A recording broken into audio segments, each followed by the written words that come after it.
ಈಗ ಯಾರೋ ಒಬ್ಬ ನಿಮ್ಮ ಮನೆಯಲ್ಲಿ ಏನೋ ಒಡವೆನೋ ಏನಾದರೂ ಕತ್ಕೊಂಡು ಹೋಗಿರ್ತಾನೆ, ಕಳ್ಳ ಸಿಗಾಕೊಳ್ತಾನೆ, ಅವನೇನಾದ್ರು ಕತ್ಕೊಂಡೋಗಿದ್ದು ವಾಪಸ್ ಕೊಟ್ಬಿಡ್ತೀನಿ ಅಂತಂದರೆ ಪ್ರಕರಣ ನಿಲ್ಲುತ್ತಾ? ಹಂಗಾಗಿದೆ ಪರಿಸ್ಥಿತಿ ಇವತ್ತು. ಅಕ್ರಮವಾಗಿ ಅವ್ರು ಪಡ್ಕೊಂಡಿದ್ದಾರೆ ಅಂತೇಳಿ ಹೇಳಿ ಅವರು ಕಾನೂನು ಪದವೀಧರರು, 14-15 ಬಜೆಟನ್ನು ಮಂಡಿಸಿದಂಥ ವ್ಯಕ್ತಿ, ಅವ್ರಿಗೆ ಗೊತ್ತಿತ್ತು ಸ್ಪಷ್ಟವಾಗಿ.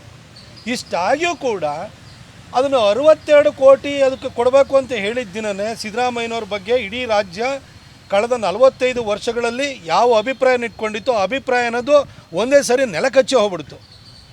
ಏನು ಎಲ್ಲಿ ದುಡ್ದು ಇವ್ರದ್ದು ಪಿತ್ರಾರ್ಜಿತ ಆಸ್ತಿಯನ್ನು ಮೂಡೋದವ್ರು ಅಕ್ವೈರ್ ಮಾಡಿ ಅದಕ್ಕೆ ಇವರು ಕ್ಲೈಮ್ ಮಾಡ್ತಾ ಇರೋವಂಥದ್ದು. ಯಾರೋ ದಲಿತನ ಭೂಮಿ ಅದನ್ನು ಅಕ್ರಮವಾಗಿ ತೊಗೊಂಡಿದ್ದಾರೆ, ಇವರು ಬಾಮೈದೆ ತೊಗೊಂಡಿರೋದು, ಅದನ್ನು ಅಕ್ರಮವಾಗಿ ಇವರ ಪತ್ನಿ ಕೊಟ್ಟಿದ್ದಾರೆ. ಅದಕ್ಕೆ 62 ಕೋಟಿ ರೂಪಾಯಿ ಅಂತೇಳಿ ಸಿದ್ದರಾಮಯ್ಯನವ್ರ ಬಾಯಿನಲ್ಲಿ ಬರಬಾರ್ದಿತ್ತು. ಸಿದ್ದರಾಮಯ್ಯನವ್ರ ಬಾಯಿನಲ್ಲಿ ಯಾವತ್ತು 62 ಕೋಟಿ ರೂಪಾಯಿ ಕೊಡಬೇಕು, ಮೂಡ ಸರೆಂಡರ್ ಮಾಡಬೇಕು ಅಂತ ಹೇಳಿದ್ರು, ಆವತ್ತೇ ಅವ್ರ ಬಗ್ಗೆ ಇದ್ದಂತಹ ಗೌರವ, ಅವ್ರ ಬಗ್ಗೆ ಇದ್ದಂಥ ವಿಶ್ವಾಸ ಅನ್ನೋದು ನೆಲಕಚ್ಚಿ ಹೋಗಿದೆ. ಈಗ ಅದು ಏನು PMLA ಆ್ಯಕ್ಟು ಲಾಗೂ ಆಗಿದೆ, ಇಡಿ ಕೇಸ್ ರಿಜಿಸ್ಟರ್ ಮಾಡಿದೆ, ಲೋಕಾಯುಕ್ತದಲ್ಲಿ FIR ಆಗಿದೆ, ಚೀಟಿಂಗ್ ಕೇಸಿಂದ ಹಿಡಿದು ಪ್ರತಿಯೊಂದು ಕೇಸ್ಗಳನ್ನು ಪ್ರತಿಯೊಂದು ಸೆಕ್ಷನ್ ನಡಿನೂ ಕೂಡ ತನಿಖೆ ಆರಂಭವಾಗಿದೆ. ಈಗ ಕೊಡದೇ ಇರೋಂಥದ್ದು ಎರಡೂ ಒಂದೇ. ಪ್ರಕರಣವನ್ನು ತನಿಖೆಯನ್ನು ಅವರು ಎದುರಿಸಲೇಬೇಕಾಗುತ್ತೆ, ನೈತಿಕ ಹೊಣೆ ಹೊತ್ತು ಅವ್ರು ರಾಜೀನಾಮೆನ ಕೊಡಬೇಕಾಗುತ್ತೆ.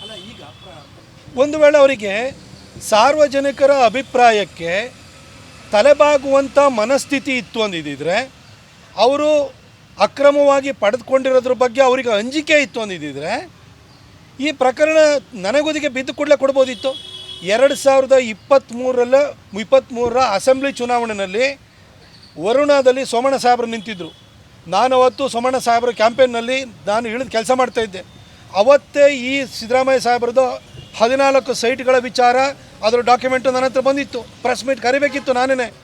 ಅವರ ಪತ್ನಿ ಹೆಸರಿದೆ, ವೈಯಕ್ತಿಕವಾಗಿ ದಾಳಿಯನ್ನು ಮಾಡಬಾರ್ದು ಅಂತ ಹೇಳಿ ನಾನು ಅವತ್ತು ಪ್ರೆಸ್ ಮೀಟನ್ನು ಕರೆದಿರಲಿಲ್ಲ.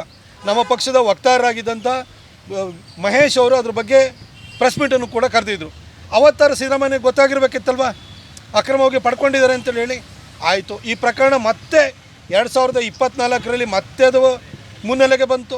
ಮುನ್ನೆಲೆಗೆ ಬಂದಾದಾಗ ಅವರು ಒಂದು ಲೀಗಲ್ ಡಿಪಾರ್ಟ್ಮೆಂಟನ್ನು ಕರೆಸಿ ಇದರಲ್ಲಿ ಏನು ಸತ್ಯಾಸತ್ಯತೆ ಇದೆ, ಇದು ಕಾನೂನು ಬಾಹಿರವಾಗಿ ತೆಗೆದುಕೊಂಡಿರೋಂಥದ್ದು, ನನ್ನ ಕಣ್ತಪ್ಪಿನಿಂದಾಗಿ ಅಥವಾ ನನ್ನ ಅರಿವಿಗೆ ಬರದಲ್ಲೇ ತಗೊಂಡಿರ್ಬೋದು, ಆದರೆ ಇದು ನ್ಯಾಯಸಮ್ಮತವಾಗಿ ತೆಗೆದುಕೊಂಡಿದ್ರೆ ಇಲ್ವಾ ಅಂತ ಸಿದ್ದರಾಮಯ್ಯನವರು ಒಂದು ಅರ್ಧ ಗಂಟೆ ಯಾರಾದರೂ ಕಾನೂನು ಪಂಡಿತರಿಗೆ ಯಾರಿಗಾದ್ರೂ ಕೂಡ ವಕೀಲರಿಗೆ ಸಲಹೆ ಕೊಡಿ ಅಂತ ಹೇಳಿದರೆ, ಸರ್ ಇದು ಅಕ್ರಮವಾಗಿ ತೆಗೆದುಕೊಂಡಿರೋದು ಅಂತ ಅವತ್ತೇ ಹೇಳ್ಬಿಡೋರು.